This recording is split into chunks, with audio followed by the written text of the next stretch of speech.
समूह में जो कोई चलता नहीं था, जो हम कह रहे हैं, पुरुष स्त्री कोई भी रात में समझ लीजिए 10 बजे 11 बजे तक बिहार में घूम रहे हैं। शाम के बाद कोई घर से बाहर नहीं निकलता था। पुरुष स्त्री कोई भी रात में समझ लीजिए 10 बजे 11 बजे तक बिहार में घूम रहे हैं।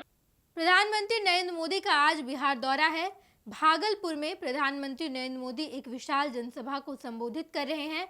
मुख्यमंत्री नीतीश कुमार और प्रधानमंत्री नरेंद्र मोदी ने खुली जीप में इस जनसभा में एंट्री ली। तस्वीरें निकलकर सामने आई और इन सब के बीच आज मुख्यमंत्री नीतीश कुमार ने प्रधानमंत्री नरेंद्र मोदी के सामने लड़का लड़की को लेकर एक बड़ा बयान दिया। मुख्यमंत्री नीतीश कुमार ने कहा कि 2005 में जब हम सरकार में आए थे तब बिहार की स्थिति क्या थी। लगातार हम विकास कर रहे हैं, पहले भी हमने विकास किया है और आने वाले समय में भी हम लगातार विकास करते ही जाएंगे। पहले शाम में क्या लड़का लड़की बाहर निकलते थे, महिलाएं बाहर निकलती थी, क्या स्थिति थी बिहार की, लेकिन हम जब आए तो धीरे धीरे बिहार को बेहतर कर रहे हैं। और अब देखिए महिलाएं कितना बाहर निकलती है, लड़का लड़की सब बाहर निकलता है। शंबवा के बाद लड़का लड़की सब बाहर नहीं निकलता था, लेकिन अब देख लीजिए कैसे सब लोग बाहर रोड पर आपको घूमता दिखाई दे देगा। ये तमाम बातें मुख्यमंत्री नीतीश कुमार ने मंच पर भाषण देने के दौरान कहा। नरेंद्र मोदी वहीं पर बैठे हुए थे, एनडीए के बाकी तमाम नेता भी मंच पर बैठे हुए थे और जब मुख्यमंत्री नीतीश कुमार भाषण दे रहे थे तो भाषण के दौरान उन्होंने बताया कि 2005 की स्थिति क्या थी और अब बिहार कितना बदल गया है। लड़का लड़की अब सब बाहर निकल रहे हैं। शंबा के बाद ये लोग बाहर नहीं निकलते थे, यानी कि शाम के बाद ये लोग बाहर नहीं निकलते थे 2005 के पहले, लेकिन अब हम लोग बिहार को बेहतर कर दिए हैं और अब सभी लोग बाहर निकल रहे हैं। आप सुनिए मुख्यमंत्री नीतीश कुमार ने क्या कुछ कहा है। पहले क्या स्थिति थी और आप जान लीजिए हिंदू मुस्लिम का भी झगड़ा होता था। अब कहीं हिंदू मुस्लिम का झगड़ा होता?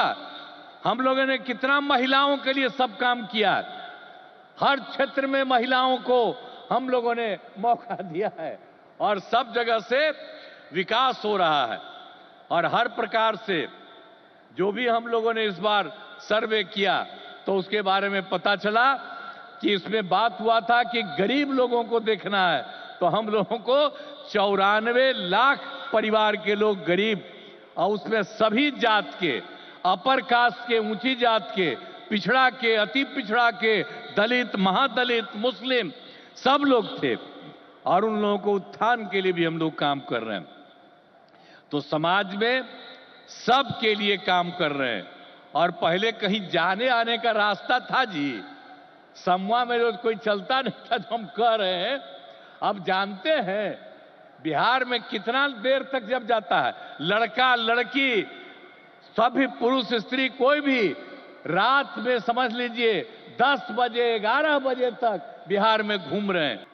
आप जानते हैं शाम के बाद कोई घर से बाहर नहीं निकलता था। ये बुरा हाल है, जगह जगह लोग तरह तरह की बात करते, लेकिन जो लोग भी शासन में थे तो आप समझिए शाम में भी घर से बाहर नहीं निकलते थे और साथ में समाज में कितना विवाद होता था। हिंदू मुस्लिम का भी झगड़ा वो लोग करते रहते थे, वोट मुस्लिम का ले लेते लेकिन झगड़ा करते रहते थे, होते रहता था। पैनोरमा ग्रुप, जो सोचता है वो करता है। ये लो मुंह मीठा करो, आज मैंने अपना जॉब छोड़ दिया, अब हम पूर्णिया वापस जाएंगे। जॉब छोड़ दिया है? मतलब ये घर कैसे चलेगा, हम करेंगे क्या और माँ बाबूजी क्या बोलेंगे? इसलिए मैं एक और मिठाई का डब्बा लाया, अपने बिजनेस के लिए लोन अप्रूव हो गया। अरे लोन अप्रूव हो गया वो तो ठीक है, लेकिन पूर्णिया में हम रहेंगे कहाँ? अपना घर भी तो नहीं है वहां। इसलिए तो एक और मिठाई का डब्बा अलग से लाया हूं। हमने पूर्णिया में घर ले लिया है, पूर्णिया के ई होम्स पैनोरमा में। पूर्णिया में पैनोरमा ग्रुप लेकर आए हैं ई होम्स पैनोरमा। बड़ा घर, आलीशान जिंदगी और अत्याधुनिक सुविधाओं के संग। अरे अब क्यों मुंह मीठा करवा रही हो? क्योंकि हम घर वापसी जो कर रहे हैं। घर वापसी की खुशी पूर्णिया में ई होम्स पैनोरामा के संग। ई Homes Panorama, luxurious lifestyle redefined.